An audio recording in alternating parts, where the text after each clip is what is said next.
Assalamualaikum warahmatullahi wabarakatuh. Salam prakarya dan kewirausahaan 2023. Pada video sebelumnya saya sudah sharing tentang prakarya dan kewirausahaan di bidang kerajinan, di bidang pengolahan.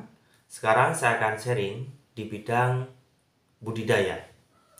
Jadi tujuan prakarya dan kewirausahaan di bidang budidaya yaitu siswa dapat membudidayakan sumber daya alam yang ada di sekitar mereka yang berupa tumbuhan dan hewan. Contohnya adalah budidaya tanaman hias.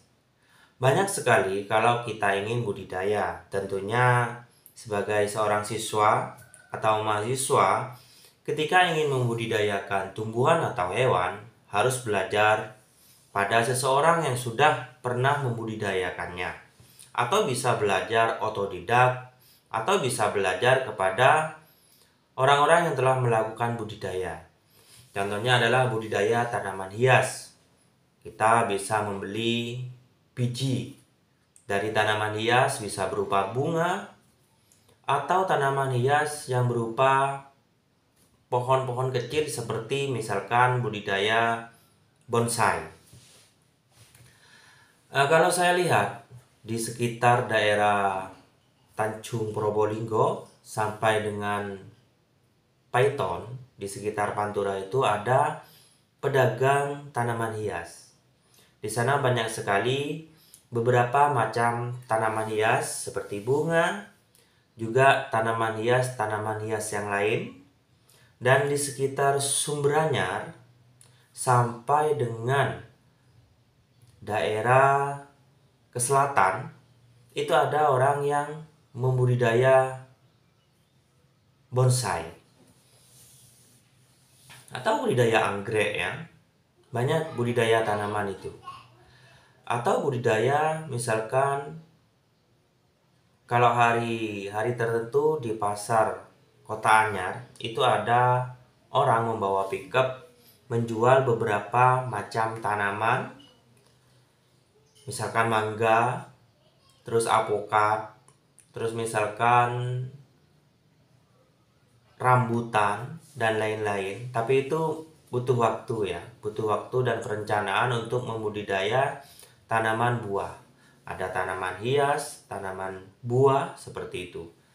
Terus kalau budidaya hewan itu biasanya membudidayakan seperti ikan hias ya, atau ikan konsumsi seperti lele, atau bisa juga belut, atau budidaya hewan yang lain. Itu adalah beberapa budidaya yang pernah saya lihat,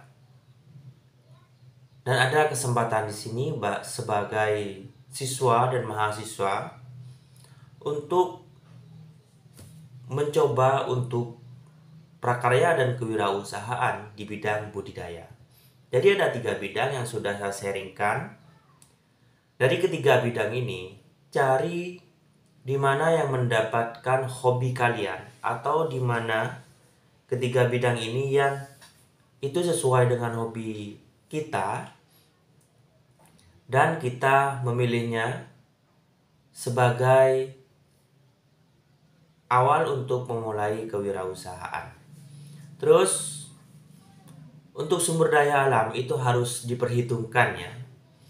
Karena sumber daya alam itu harus kita kelola seterusnya untuk menjadi sebuah produk-produk baru.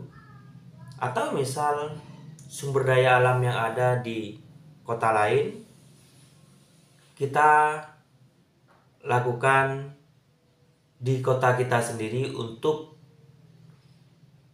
menjadi seorang wirausahawan. Oke, salam prakarya dan kewirausahaan 2023.